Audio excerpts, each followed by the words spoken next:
qu'on va faire, on va prendre des questions au niveau du public, soit pour M. Clegg, soit pour le Dr Carpenter. So we're going to take questions from you, either for Mr. Clegg or Dr. Carpenter. You can just line up at the podium. Donc, vous pouvez tout simplement vous avancer au micro là, sur le podium en plein centre pour venir poser votre question, soit en français, soit en anglais. You can speak either in French or in English for your question.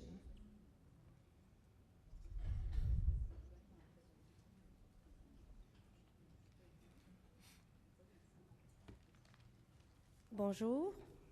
Good morning, Mister. Je viens du Québec, ça paraît. Hein? Okay. Je voulais savoir, je ne sais pas si j'ai mal entendu ou je ne l'ai pas compris, quand vous avez parlé de tous les sans-fils, OK? Qu'est-ce qu'on fait maintenant dans le sens où on est envahi de sans-fils, on est envahi de toutes les tours, là, vous savez de quoi je veux parler? OK. Alors, qu'est-ce qu'on peut faire pour dire, bien là, moi, j'en ai pas de cellulaire, j'ai presque rien de ça, là, mais quand même, j'ai Internet, là, mais je vis dans le bois, fait que c'est pas pire. Qu'est-ce qu'on peut faire comme société ou comme personne pour aider pour pas que ça envahisse encore plus? Merci. Ce qu'on va faire, on va répondre à la question dans les deux langues. We're going to respond in both languages. So, Frank, what are the actions that we can take as citizens to help regarding everything that is being implementing regardless wireless radiation? What can we do to stop or diminish it? I think there's, if you look at the strategy, are you going to translate or? I am going to translate. So you don't have to speak French. No, I know that, but do I need to stop like every once in a while and let you speak, or are you going to? Okay. I'll do the whole thing and then you're going to summarize. Yes. Okay, great. I'll be brief. I think there's two things. The first thing is, as you know, we've got riding reps across the country. I think getting support from your local member of parliament, making sure he or she is aware of the issue, is well educated on the issue, and whether it's an NDP candidate or a Liberal candidate or a Green Party or a Conservative candidate, when they're in their caucus and they're trying to decide what issues they want to bring forward to the government, that the MPs have a significant role that they play in the government making that decision, whether it's an opposition government or a government in power. Second thing you can do is when we have a call for events like this, whether it's to send an email, to send a letter, or to show up, by your physical presence and you sending an email, it does have an impact. I remember having a discussion with our local MP at one point, and I asked him, how does he determine what's important in his riding? And what he said to me is when Friday, because they're usually in Ottawa Monday to Thursday, and he's home on Friday, he asked how many emails he's received on a topic that week. And I said, what's a number? And he said if he gets up to as few as 20 emails from his constituents on a topic in a week, that tells him it's a very, very important issue. So that's why we ask you to send emails, make sure it's educated. The third thing I'd ask you to do is make sure you're very balanced. Make sure in all of your communication, we come across as a credible, reasonable, rational organization. And if you're giving your messages that way, if you're presenting your topic, and I know a lot of people are not well, and I get emotional about it too, but you have to calm the emotion down, and the more emotional we become, the easier it is to dismiss us. So I'd say those three things. If you're not a riding rep, if you sign up to be one, if you have a riding rep in your area, support the heck out of your riding rep. Secondly, any call to action, email, physical, please join us. And third, just keep a very professional view of how you approach things. OK, alors donc il y a trois choses. M. Clegg recommande trois choses. Alors la première chose, c'est important d'éduquer les élus, donc d'éduquer vos élus et ceci de tous les partis confondus. Nous, on a certains bénévoles qui sont attitrés à cette tâche-là, plus fort, et donc c'est important donc de les conscientiser. L'exemple qu'il a donné, il avait demandé à un député combien vous devez recevoir de demandes pour que ça devienne un sujet important pour vous. Et s'il reçoit 20 courriels ou lettres ou téléphones pendant une semaine, ça devient un sujet d'importance donc pour son bureau. Donc 20 en une semaine, c'est pas tant que ça. Et c'est pour ça que c'est important d'aller chercher les gens, donc de parler, de sensibiliser, de conscientiser les gens. Et donc, soit d'être sur une liste de diffusion si vous pouvez l'être, d'être sur une chaîne téléphonique. Lorsqu'on crée un événement ou que vous organisez un événement, donc de venir, d'être présent physiquement. Juste votre présence aujourd'hui, vous avez fait une différence. Vous nous avez aidés en venant ici aujourd'hui. Et je pense félicitations parce que vous êtes vraiment, on est un très, très beau groupe. On est un très beau groupe aujourd'hui. Fait que merci beaucoup.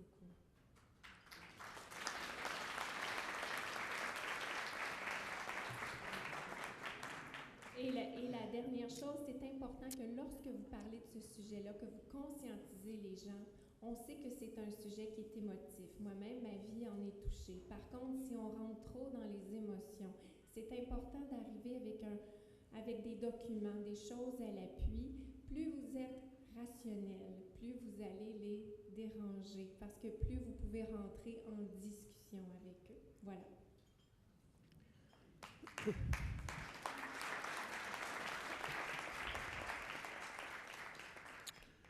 Bon, moi, d'abord, je veux faire un appel à tous parce que je viens de Saint-Anne-des-Lacs, puis on a besoin d'aide pour faire déplacer la tour. Ça fait que ceux-là qui ont des tuyaux, là, miraculeux, là, faites-vous connaître. Ma question porte ici sur l'éloignement des tours. Si on réussit à faire éloigner une tour, est-ce que c'est aussi dommageable parce que peut-être qu'ils vont en profiter pour renforcer encore la force d'émission et de réception des tours? Alors, c'est ça que je veux savoir, qu'est-ce qu'il en retourne de cette affaire-là. Deuxième chose, la lettre des 50 scientifiques, est-ce qu'elle est disponible? Et si elle est disponible, est-ce que en ce qui concerne les champs électromagnétiques et les RF, est-ce que aussi ça concerne les champs électriques? Parce que moi, je suis particulièrement sensible aux champs électriques et là, il y a beaucoup aussi. C'est une bête à trois cornes. Okay. Alors, c'est ça que est ma question un peu multiple. Okay, so 2 questions. I'll start with the first one. There are currently fighting. On n'entend pas? Okay. So first question, they are currently fighting in his town against the cell tower, and he was wondering if they are able to have it moved, to put it further, will it protect them, or by it being further, the tower, will they increase the intensity so it won't solve anything, or is it better if they're able to have it further away? Well, cell towers will direct the beam at the horizon. And so if you are in the direct path of the cell tower beam, you will have higher exposure.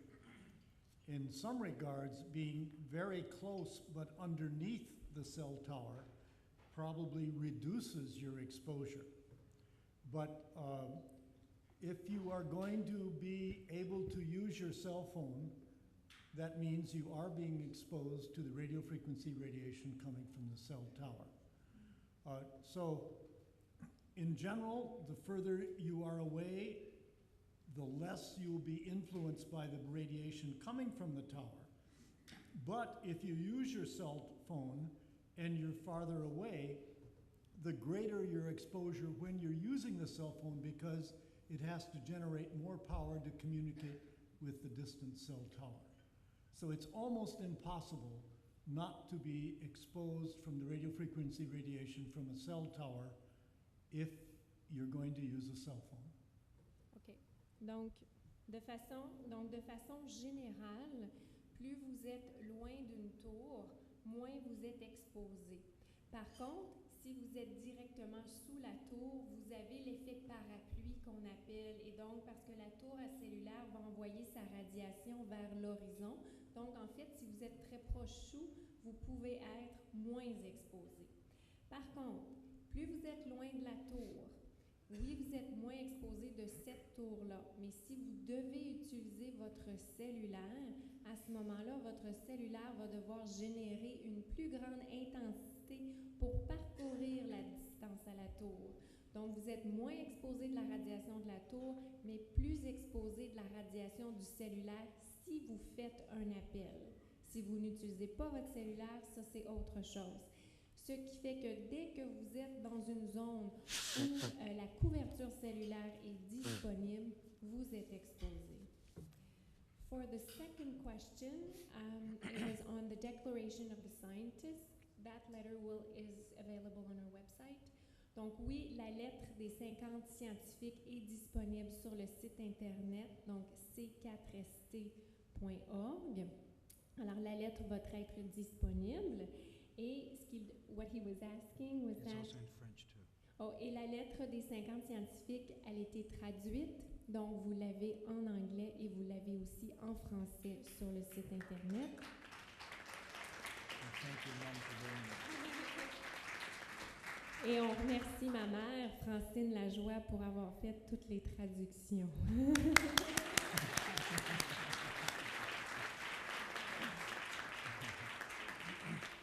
And the question was that when you talk about the radiation on that declaration, do you include electric fields, electromagnetic field, and wireless radiation? What are the type of radiation that you include in the scientific declaration? This includes the full range of the non-ionizing radiation, which is everything from the magnetic fields associated with power lines and electricity use up through radio and television, radio frequency fields, through cell phones, cell tower, Wi-Fi, smart meters, and radar.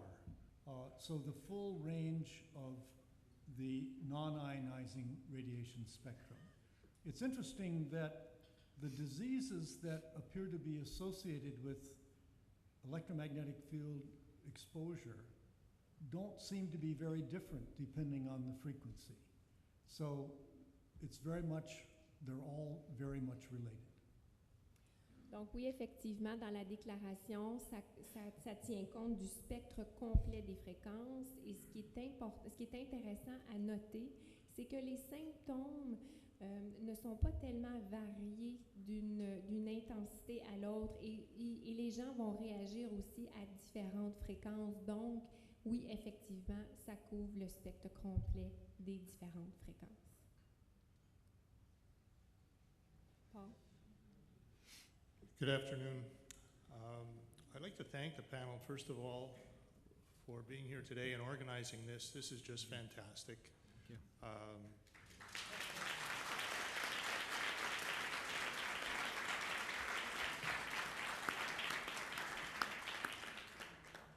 I have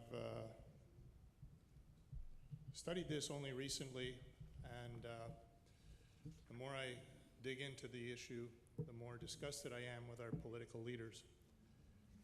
Doctors take an oath, and it's a simple one. They swear not to do any harm. If they're not sure, they really shouldn't be pursuing a course of action.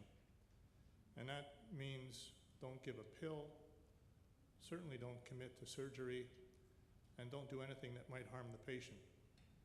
Somewhere along the line, Health Canada needs to look in the mirror and take a good, honest look at what the hell they're doing here. Because when you look at the three most intransigent nations on the planet, I'm not looking at India and China. Ironically, I'm looking at the United States, Great Britain, and my own country. That is Canada.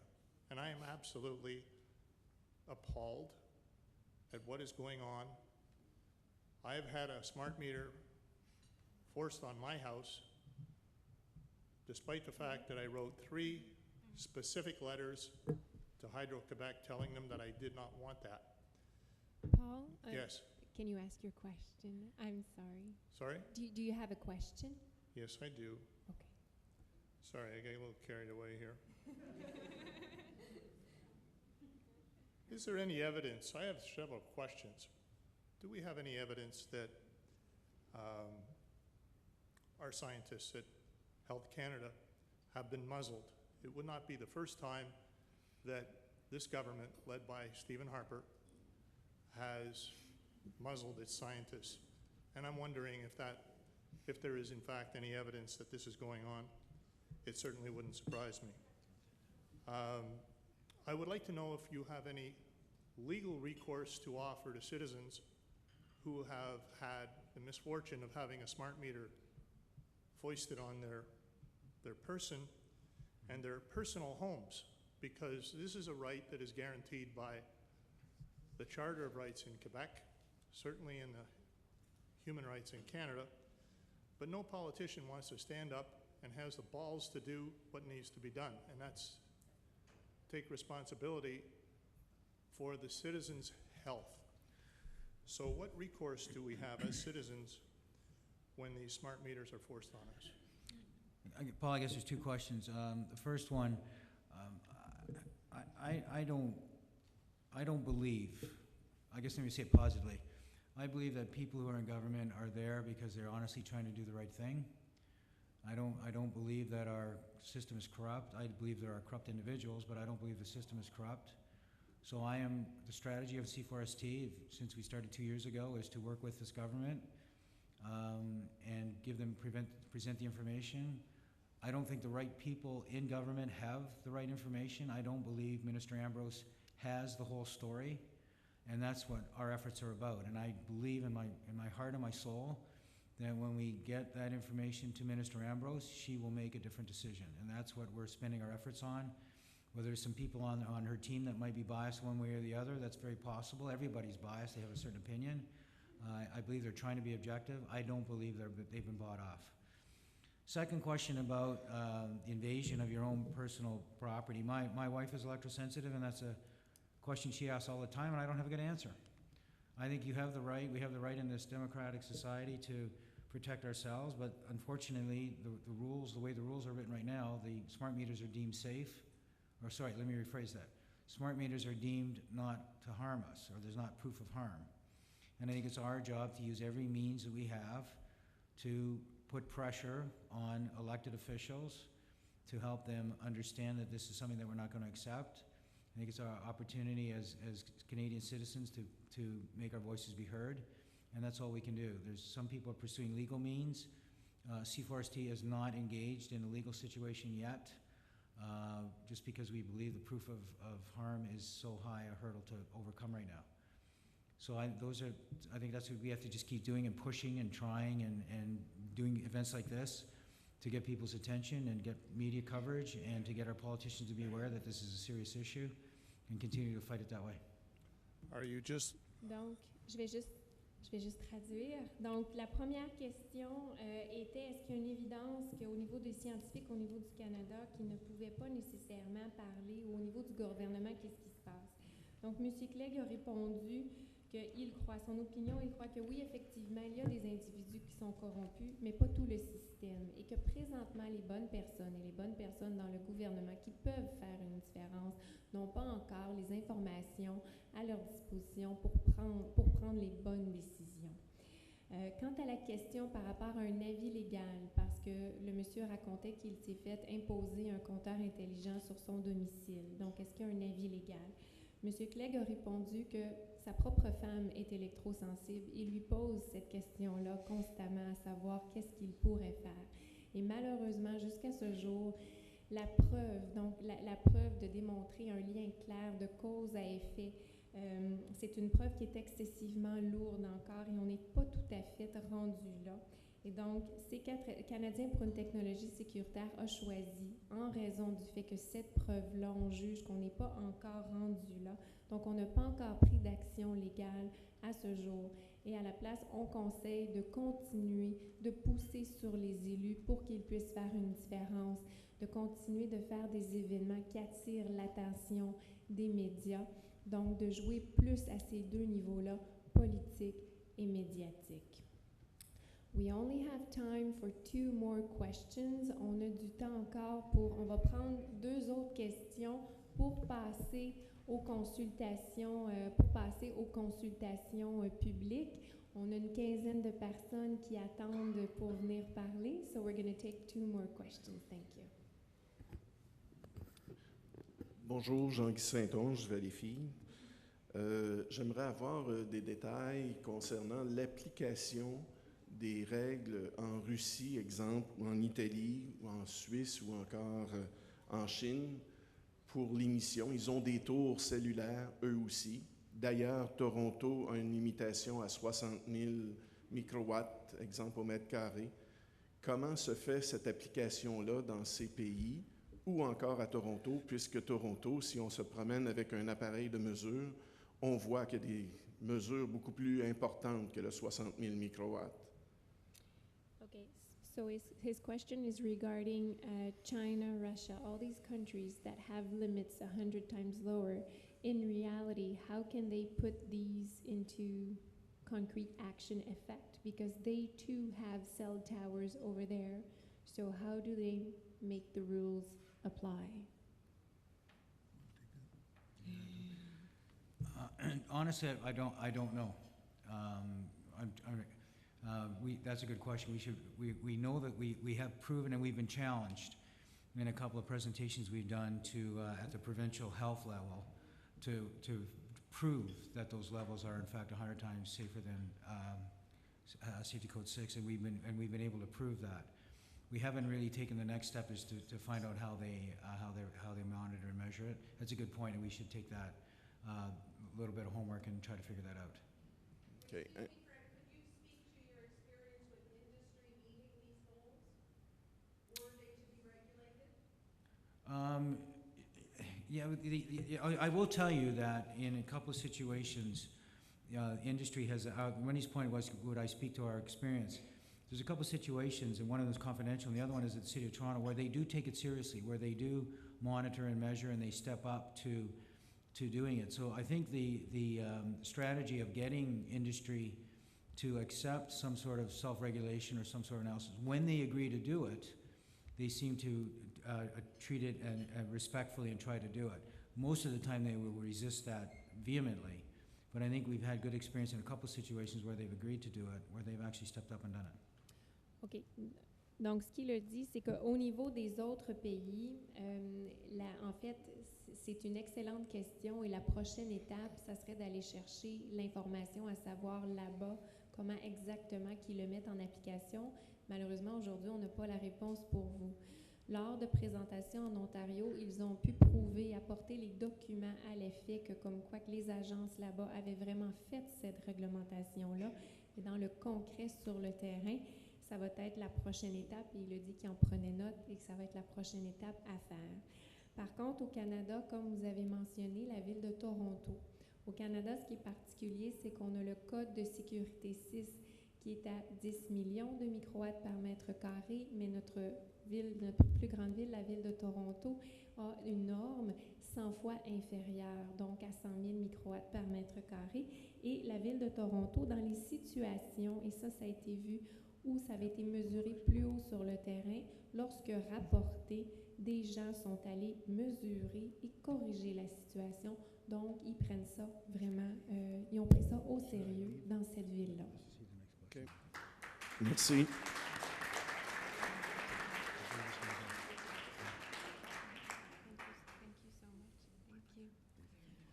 Le docteur Carpenter doit quitter, mais M. Clegg va rester. So, thank you very much, Dr. Carpenter, for being with us today.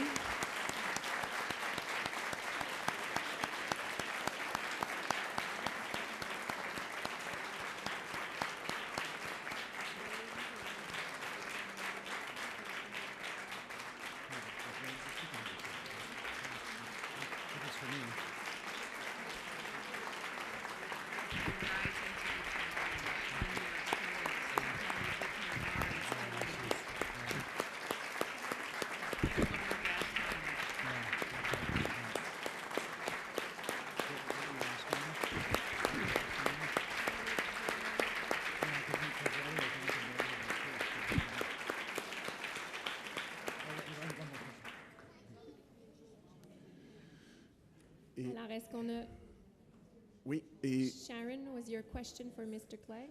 est-ce que je pourrais poser une question pour la conférence? Est-ce qu'elle sera traduite, pas traduite, mise sur le site de C4ST, s'il vous plaît? En fait, toute la journée d'aujourd'hui est présentement diffusée en direct sur le site Internet et sera disponible pour consultation future. So this day here, what we're doing here is actually you have a live stream on our website, and that will be available for future references on the website. Okay, so one last question. Okay, my name is Sharon de Gaspé Power, and I'm from Havelock, Quebec, and we're presently in the negotiation stage with our town hall with regards to a tower that is going up on Covey Hill, a very highly touristic area, but there are also many residences around. My question parallels the last question here, and that is the following. There are already 3 towers that are up on this hill. This one will be a 4th tower that will be 65 meters and will hold the cellular services for TELUS, Rogers, and Bell Mobility.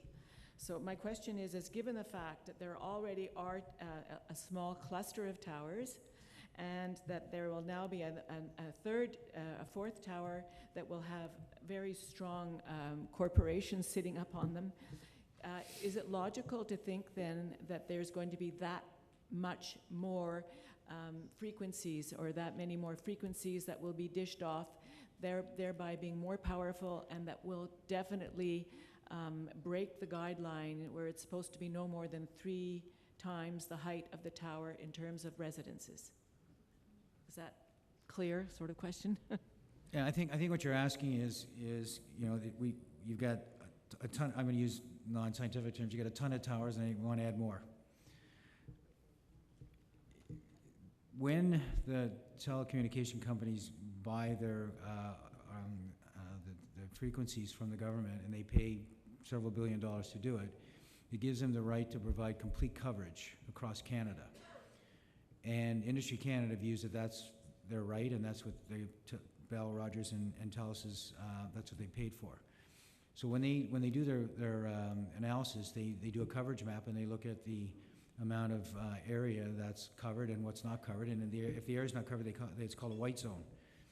And what you can do, and we've been able to do in certain situations, but this is where it takes the work at the community level, is you can actually force them, and I use the word force, them to share that coverage map with you and prove that they actually need that coverage. But it takes a lot of work, because they're not going to willingly give you that up. In fact, they might, in some cases, they've even said it's competitive information, all those sorts of things. But if you've got enough political momentum in your community with your local MP, with your local council, you can actually have the telcos force them to be more responsive and provide more information. I think we talked about this at break. There's an organization called CRINS, C-R-I-N-S, which are very, very good at understanding all the details of that. And the way it works with them, Todd White is the CEO there, and what they do is they actually by being a member of the CRINS, the fees, though, are paid by the telecommunication companies, but they're in there to advise and help the local community and the local town or city go through this whole process. And part of it is helping with these coverage maps. So first analysis, you have to get them to show that they do have it. I think Wendy Perkins has a comment. Wendy, why don't you go over to the mic? Wendy runs as part of the C4ST board, and she is part of the team that deals with cell towers across the country. Thank you for the introduction, Frank. I just want to urge everybody to sign up on the C4ST website. If you are in a cell tower battle, we will dedicate a web page to you and give you the tools to be organized in going forward and to communicate in a sensible way. And we know that this is proven to be effective, not always, but many, many successes through using this means. And we've made this available free of charge to communities, because we want to forward your ability to communicate with the telecoms and with your municipality or LUA. But my question really is given the fact that there are several companies on one tower, does that mean that the frequencies that are coming off are going to be thereby multiplied? Oh yes, absolutely. It's additive. Yeah. It is absolutely additive. They do not. In fact, it's more than 1 + 1 = 2. It's almost at 2 + 2 = 8. It's very similar to a geometric progression as opposed to linear. So yes. Thank you. Donc, la question était que c'est une dame qui vient de Havelock au Québec, et présentement, dans leur ville, ils ont commencé des négociations avec leur conseil de ville parce qu'ils ont déjà 3 tours à cellulaire et ils veulent en rajouter une 4e tour de 65 mètres. Donc, qu'est-ce qu'on peut faire? Et deuxièmement, est-ce que ça va faire en sorte qu'il va y avoir une augmentation au niveau des fréquences? Donc, M. Clegg, ce qu'il a expliqué, c'est que lorsque les compagnies achètent une fréquence du gouvernement, La compagnie a le droit de déployer cette fréquence-là partout à la grandeur du Canada. Et ce sont des fréquences qui non seulement ça va s'additionner, mais c'est un effet multiplicateur. Donc, ce n'est pas 2 plus 2 égale 4, c'est 2 plus 2 égale 8. Alors, tout ça a vraiment un effet multiplicateur, plus on en rajoute. Ce que vous pouvez faire deux choses. Il y a une chose que vous pouvez faire avec Canadiens pour une technologie sécuritaire. On a une page sur notre site Internet qui va bientôt être bilingue et ça vous offre, vous pouvez faire un profil de communauté. Et donc, chaque communauté qui se bat présentement contre une tour à cellulaire a son profil sur le site Internet. On vous donne une visibilité et on vous donne les outils pour vous battre contre cette tour-là. Et non seulement ça, votre ville, ce que la ville peut faire, elle peut rentrer en contact avec un organisme qui s'appelle CRINS, c'est C-R-I-N-S. Et ça, c'est les membres de cet organisme-là, par contre, c'est les villes. Et l'organisme va pouvoir rentrer en partenariat avec la ville et justement aider à gérer la situation et donc voir les différentes possibilités. Donc, par exemple, parce qu'il faut prouver que la nouvelle tour est nécessaire. Il faut prouver, est-ce que vous avez vraiment besoin de ces fréquences-là de plus? Et donc, c'est là que l'organisme va pouvoir vous aider ou avec les outils sur notre site Internet. Et Wendy, qui a parlé tantôt, est responsable de la section. On travaille beaucoup avec des groupes qui se battent contre des tours à cellulaire. Donc, c'est aussi une personne ressource à ce niveau-là. Et donc, il faut en tant que communauté se regrouper et demander, dans le fond, et prouver que ce n'est pas nécessaire qu'on a cet ajout-là dans la communauté. Et en ce qui concerne les profils, il y a une page pour les situations donc de tours à cellulaire, une page pour les situations de Wi-Fi dans les écoles, donc des parents qui se battent pour faire ôter le Wi-Fi de l'école. Et bientôt, il va y avoir une page pour les groupes qui se battent contre, les groupes locaux qui se battent contre les compteurs intelligents. Donc, on va avoir différentes pages profils, le tout bilingue, bientôt sur le site Internet. Donc, ça va compléter notre période de questions parce qu'on a une quinzaine de personnes cédulées encore pour venir parler. We have about 15 people from the public who are scheduled to speak, who will address their comments to Health Canada and to Minister Ambrose, and this will be part of our package delivered to Health Canada. Donc, les propos des gens vont faire partie de notre package. On vous donne une voix pour parler à Santé Canada et au ministre. On va prendre une pause de 2 minutes.